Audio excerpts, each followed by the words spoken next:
Thanks for coming to the Taliesin Antique YouTube channel. My name is Kieran, and the video today is about this incredible antique chest of drawers that I picked up a few months ago. And I just want to talk you through the difficulty I've had with researching it, identifying the age, the origin, a lot of the symbolism on there, because there's just incredible carvings which are actually quite difficult to work out the period and what they mean. So if you're interested in antique furniture or how to research items when you're not sure what you're looking at, this will be a good video for you to watch.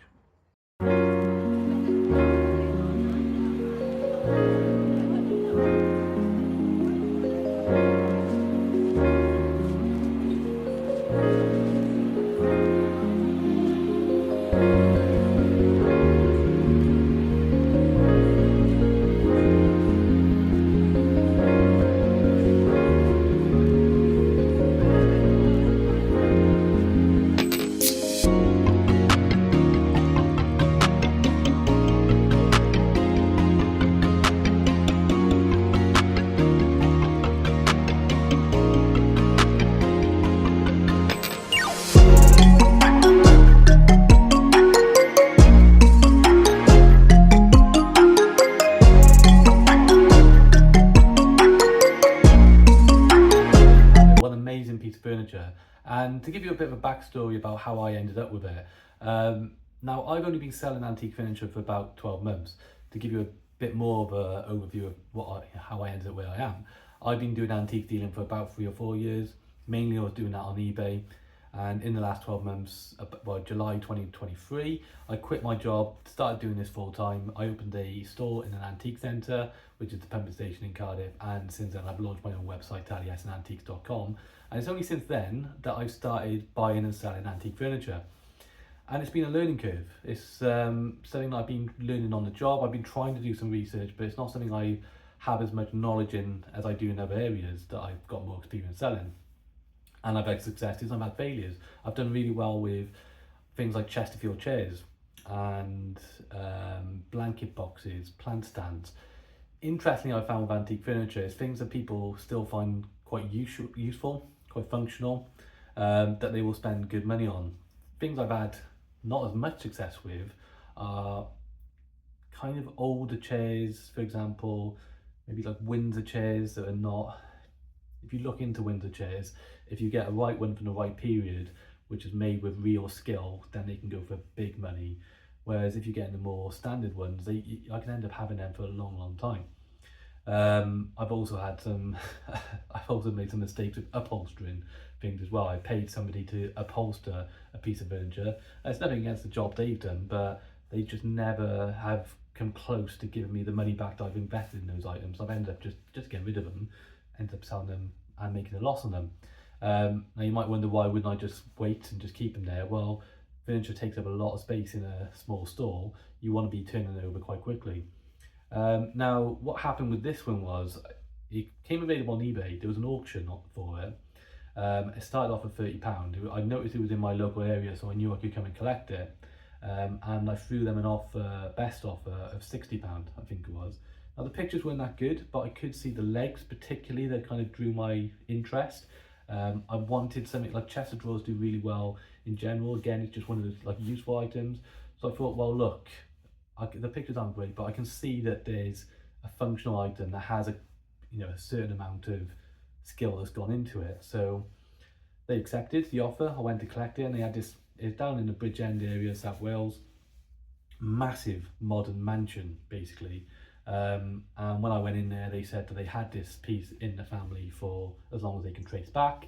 They had been using it as a chest of drawers, but it just didn't fit in their modern setting, which is what a lot of people find with antique furniture. That it just doesn't seem to work at the moment in terms of an interior design point of view in a modern house.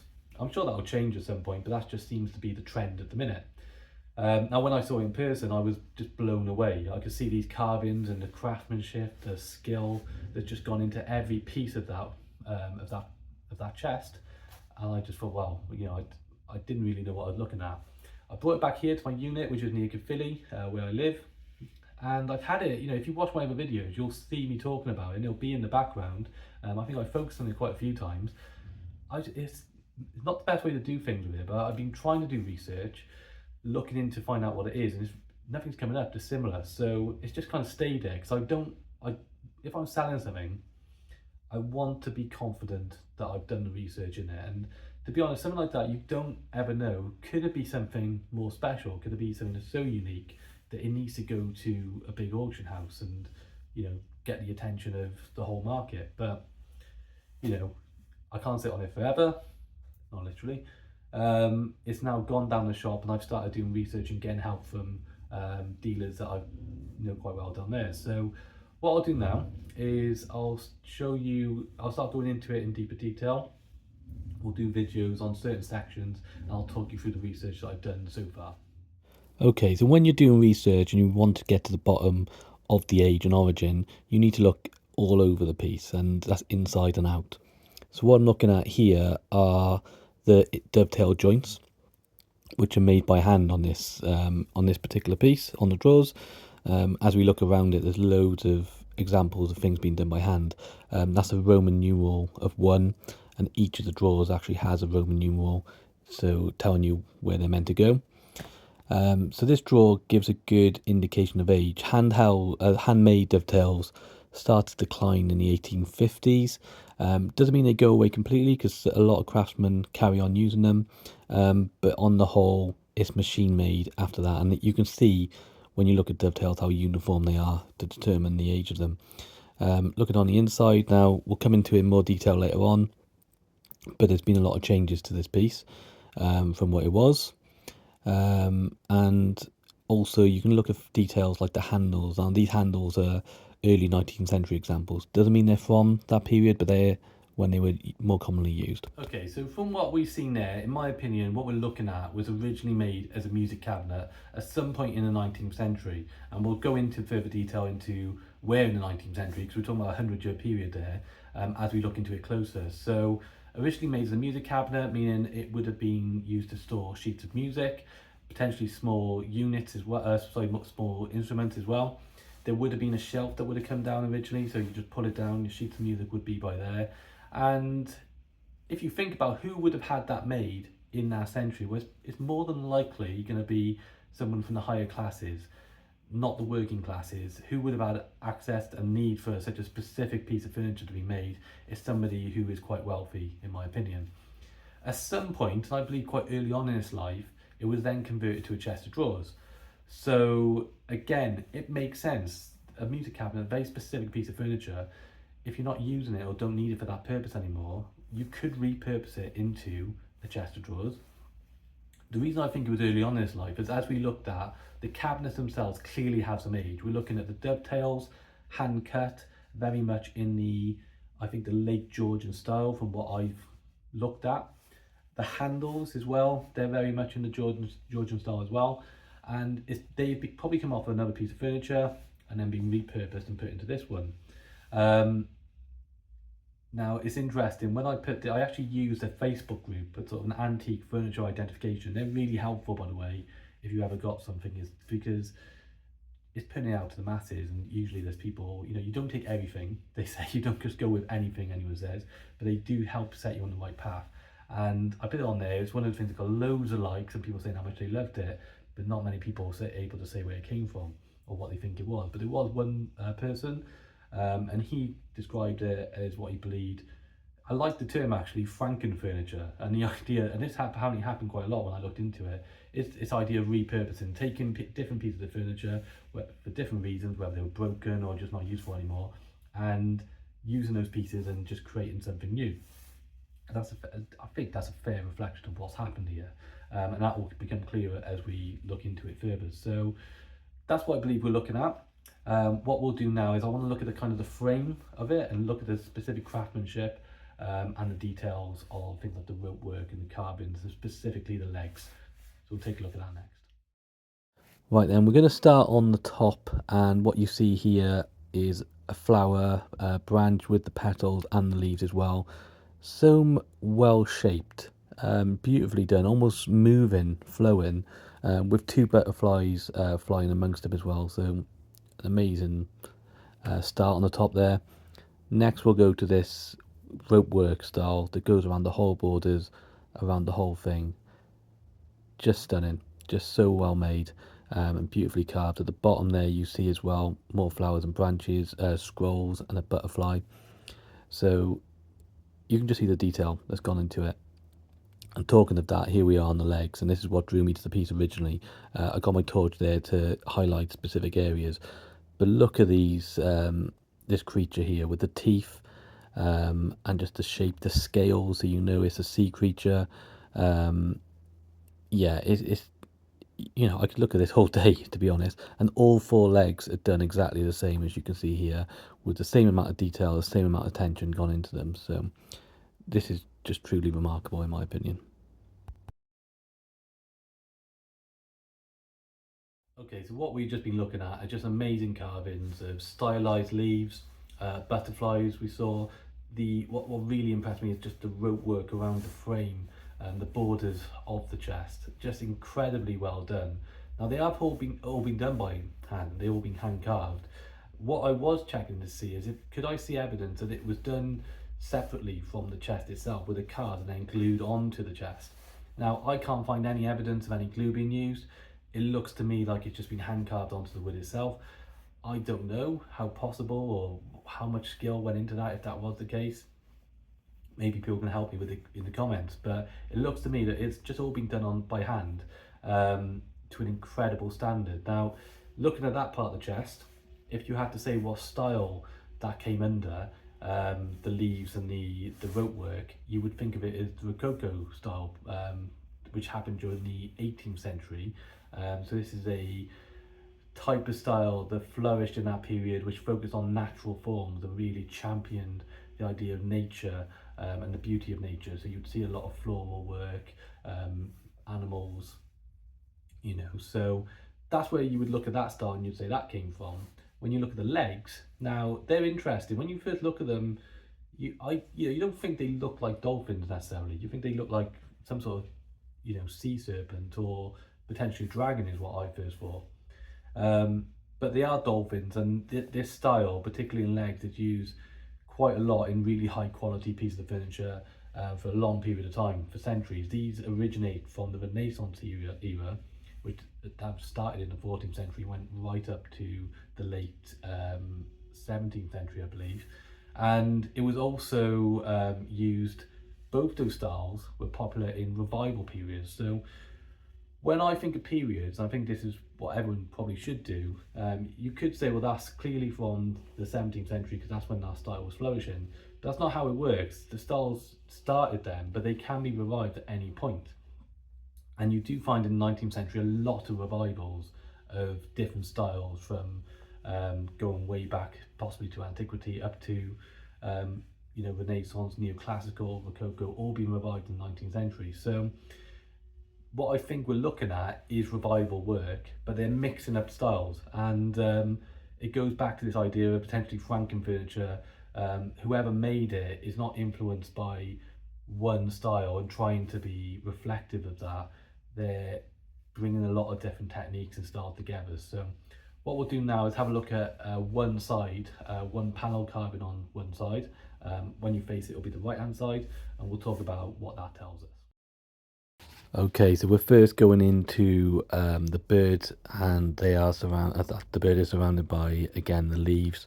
We go on to this scene now, and this is unlike anything else you would have seen on this piece up till now. You've got a dog biting the coat of a gentleman. You know, he's got his shoes, trousers on, his hat's fallen off. You can check out the hairstyle there as well, holding an umbrella.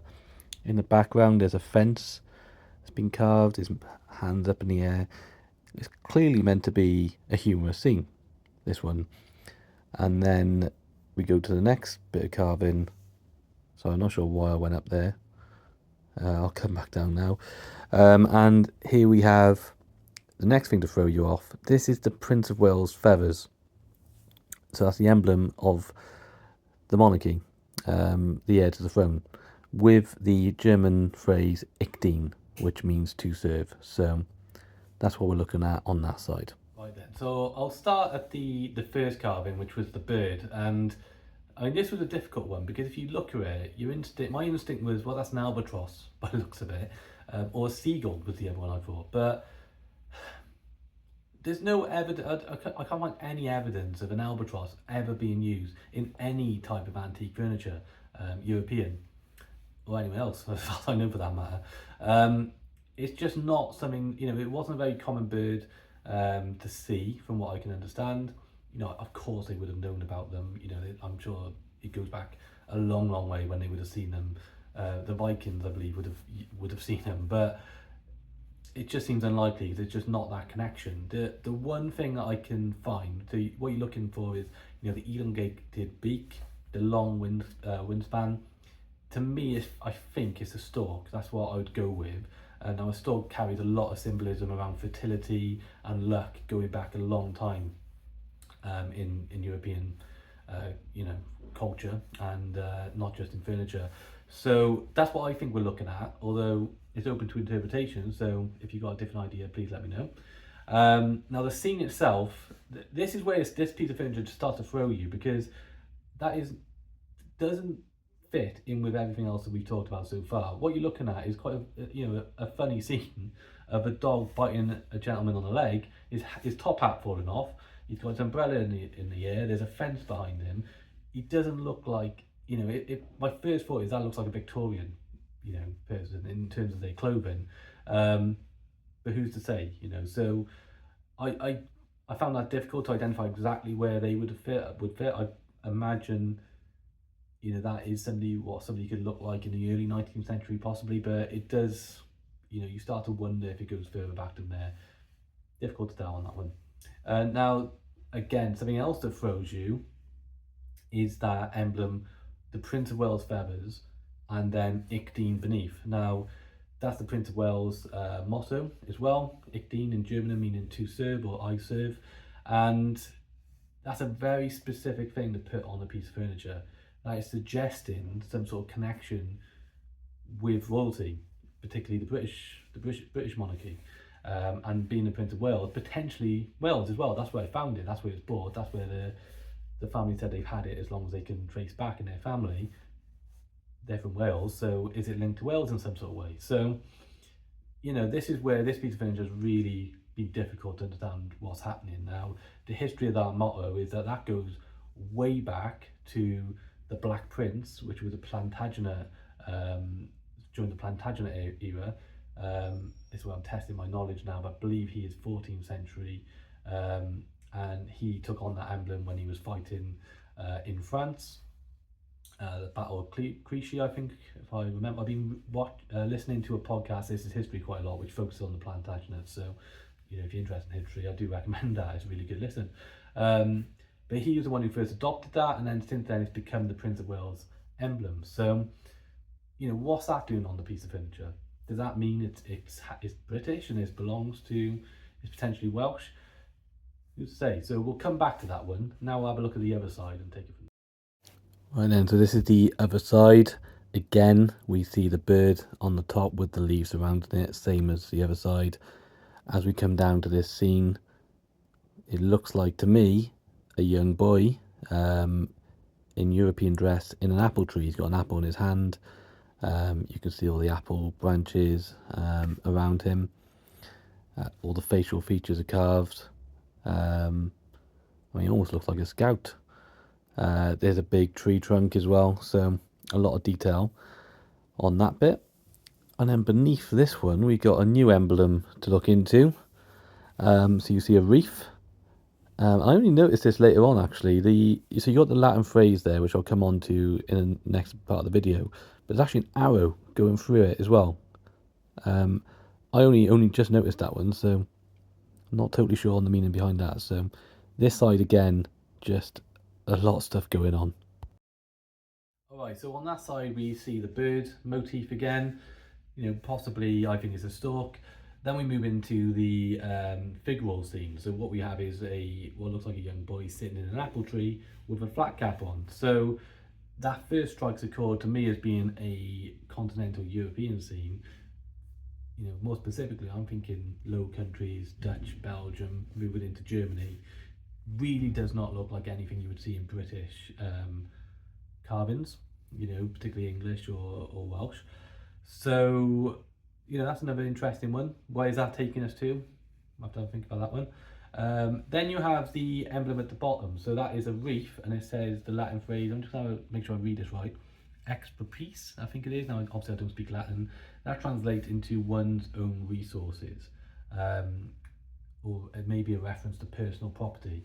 And now the reef is generally thought as a symbol of victory or pride. So if you put those two together, it seems to be celebrating the fact that potentially this cabinet was made by hand by resources which were sourced locally by the maker. Now that seems to strike a chord potentially with the art and crafts movement, which is in the late 19th century, originated in Britain but did get out to the continent. And that was really a rejection of machine-made items and wanting to go back to hand-making items and seeing the beauty in that. Also, interestingly, that style was about reviving older styles, like the ones we've already talked about. So, potentially there's something in that. But something that was interesting to me, and this is why it's good to speak to other people with experience. Now, when I took the cabinet into the shop, there's a dealer next to me called Dave, who's been in the business 30 years, a lot of experience, and specialised mainly in furniture. Now, he's the type who will look at an item and he'll just take his time. He won't make any commitment on what he thinks it is. At first, he just said, look, he knew it was something good, but he went away, did his own reading, and he found something from one of the books he had at home. He's hopefully going to bring that in for me soon to have a look at. I've got a couple of pictures that he took that I'll try and put up on screen of a German cabinet, Lower Germany, older than I think this piece is. We're looking at I think it was 17th century from memory. Had the stylized dolphins on there and had carvings which was described as representing the contrasting virtues of fortitude and folly. And when I did some research into this is a theme that does run in European philosophy. It's part of the 19th century in Germany, particularly in the, make sure I want to get this right again, so the Biedermeier movement, which happened in the 19th century.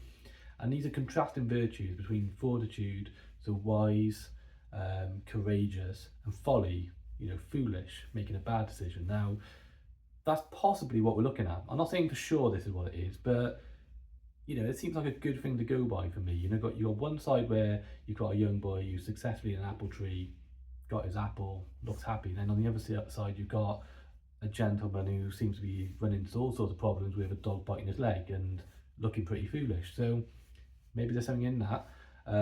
At the moment, that seems to be the best representation, I think, of what we're looking at on the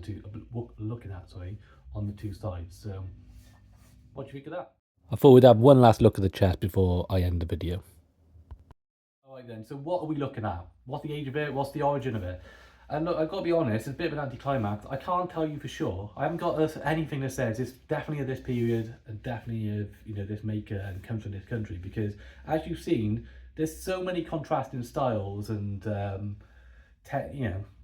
styles, techniques, potential suggestions of age on this piece that it could originate from a number of different places. Now, I've explored a few different possibilities. I've of course looked at English, I've looked at Welsh. They don't seem to match up to me. I can't see anything. I mean, English furniture specifically, especially, has a very diverse amount of different styles, with a lot of people from the continent coming over to England to work as well. So it's not impossible. Welsh furniture, yeah, I won't go into loads of detail what I know, and I don't know a lot about it, but it's a bit different. It has a very sort of set style, which this doesn't seem to match into, in my opinion. Potentially French, especially Brittany, has a history of a lot of elaborate furniture. But where I've landed on is probably Germany. And there's a certain style called Wilhelmian style, which I think was the 1870s when that was in its, which was when it was flourishing. And that was a lot around revival, carvings and reviving other styles, handmade furniture, really elaborate. To me, that seems to make the most sense. You've got other things that, potentially German as well, which, even the Prince of Wales feathers, 18 being on there, which is a German phrase. Even though it's the Prince of Wales feathers, it's got a German phrase on there. The legs, the stylized dolphins, you do find that, but you find that on a lot of different furniture from across the continent, but it does happen in Germany as well. So to me, that's the most likely. And when I put it, you know, when I put it on the label in the shop, which I've actually printed out an A4 document with my research, I said I believe it to be this. I'm not saying it definitely is. If anyone has anything, an opinion, or specific examples, anything they think that suggests where it comes from, and even if it completely contradicts anything I've said, please leave a comment and say all I care about is getting to the truth of it. So that's where I am at the moment with it. Now, what else I've done is worth mentioning. I have sent it to Rosebery's auction house. They've looked at it and they've sent back a guide price of around 500, I think it was. They don't tell you exactly what it is. You know, they're unlikely to do that, because why would they tell an antique dealer what it is? I could then go off and sell it elsewhere if I don't want to use them and I know the information. There are some issues with condition that are worth mentioning. So the back has got a cloth sheet. Now I think that probably happened later on when they were converting it to a chest of drawers. I think what they've done is just taken off the wood and just never put it back for whatever reason. The runners, so the way you kind of push in the chest of drawers within as well, they're clearly actually quite modern. So I think they've been redone again, probably, you know, within the last 30 to 40 years, but used quite a lot, you know, by that family. So that's where we are with it. Now in terms of how much, very difficult to determine. Now if I look online, and obviously I'm going to edit this video later on, so I might put up some different screenshots and pieces of information. So I do this on an industrial estate, so you might hear some noises in the background of people working. So where was I? Yeah, the value. I'll put up some different screenshots which help me give me an indication of value. I've seen sold example of music cabinets going for over 1,000 up to, you know, several thousand. You know, it's difficult to find anything that is really like this and been about. I think this is so unique. The value is kind of open to interpretation. Now I've actually put a price on it at the minute of £850, which I think is a fair price based on how unique it is, the quality of carving. Even if you don't use it as a chest of drawers, if that in the, you know, in a house is just going to look amazing, and no one else has anything like that, and it's one of those things you can get lost in. So that's the price of it at the minute. Again, open to thoughts around that pricing. I am going to stand on that for a while. I'm going to stand by that price for a long time. This is not a piece of furniture that I need to move on quickly. That can happily sit in my shop. It's one of those pieces that actually gets attention and makes you remember that, you know, my store. So I'm in no rush to sell that particular one. But there we go. That's the video today. I hope, you know, you've enjoyed it. Hopefully learned something, maybe a thing or two as well. If you did, if you can like the video and subscribe to the channel, this really helps me out in terms of making videos and just getting up that the YouTube algorithm, and, you know, getting more viewers for me. Does do me a favor. So thank you if you've done that already, and if you do it off the back of this video, thank you again. Otherwise, that's it. Thanks for watching, and I'll see you next time. Goodbye.